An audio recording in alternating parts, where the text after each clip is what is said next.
Four machine learning അല്ലെങ്കിൽ data science പറഞ്ഞപ്പോൾ ഞാൻ മെയിനായിട്ടും പറഞ്ഞിരുന്നത് നമുക്ക് linear algebra, calculus, probability and statistics എന്ന് പറയുന്ന ഏരിയാസ് ഓഫ് മാത്തമാറ്റിക്സിൽ നിന്നാണ് മെയിനായിട്ടും കോൺസെപ്റ്റ്സ് വരുന്നതെന്നുള്ളത്.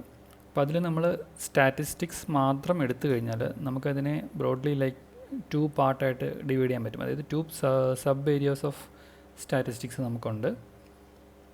ഓക്കെ, അപ്പോൾ അതിൽ വരുന്ന ഒരു മേജർ പാർട്ട് എന്ന് പറയുന്നത് ഡിസ്ക്രിപ്റ്റീവ് സ്റ്റാറ്റിസ്റ്റിക്സ് എന്ന് പറയും.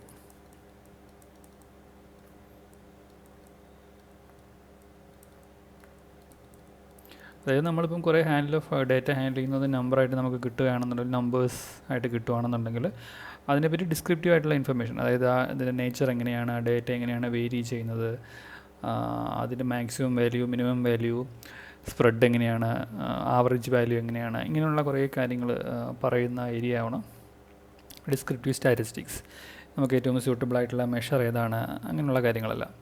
ഇനി ഈ പറയുന്ന ഇൻഫർമേഷൻ യൂസ് ചെയ്തിട്ട് എന്തെങ്കിലുമൊക്കെയുള്ള ഡിസിഷൻസ് എടുക്കുന്ന ഒരു സ്റ്റേജ്, അതായത് നമുക്കിപ്പം റവന്യൂ കൂട്ടാനായിട്ട് എന്ത് ചെയ്യാൻ പറ്റും, ഒരു സ്റ്റോറിനെ പറ്റി ചിന്തിക്കുകയാണെങ്കിൽ, ഒരു റീറ്റെയിൽ സ്റ്റോർ ആണെന്നുണ്ടെങ്കിൽ റവന്യൂ കൂട്ടാനായിട്ട് ഇന്ന രീതിയിൽ ചെയ്ത് കഴിഞ്ഞാൽ കൂട്ടാൻ പറ്റുമോ ഇല്ലയോ, yes or no questions, decision making, അങ്ങനെയുള്ള കാര്യങ്ങൾ വരുമ്പം നമ്മൾ another sub area of statistics, അതായത് ഇൻഫറൻഷ്യൽ സ്റ്റാറ്റിസ്റ്റിക്സ് എന്ന് പറയുന്ന ഏരിയ ആയിരിക്കും യൂസ് ചെയ്യുക.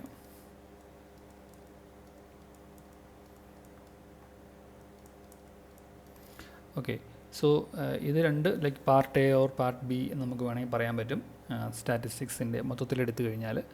അപ്പോൾ ഇത് രണ്ടും ഈക്വലി ഇമ്പോർട്ടൻ്റ് ആണ്. ലൈക്ക് അത് നമ്മൾ ഡീറ്റെയിൽ ആയിട്ട് അതിൻ്റെ ഇൻഡിവിജ്വൽ സെക്ഷൻസിലുള്ള അല്ലെങ്കിൽ ഓരോ ബ്രാഞ്ചിലുമുള്ള കീ ആയിട്ടുള്ള ലെസൺസ്, ഇൻസൈറ്റ്സ് നമ്മൾ കവർ ചെയ്യുന്നതായിരിക്കും. But just for the sake of ഒരു ടോപ്പ് ലെവൽ വ്യൂ എന്നുള്ള രീതിയിൽ അറിഞ്ഞിരിക്കുക, സ്റ്റാറ്റിസ്റ്റിക്സ് നമ്മൾ ഡാറ്റാ സയൻസ് പെർസ്പെക്റ്റീവിൽ എടുത്തു കഴിഞ്ഞാൽ നമുക്ക് മെയിനായിട്ടും 2 പാർട്ടുണ്ട്, ഡിസ്ക്രിപ്റ്റീവ് സ്റ്റാറ്റിസ്റ്റിക്സും ആൻഡ് ഇൻഫറൻഷ്യൽ സ്റ്റാറ്റിസ്റ്റിക്സും.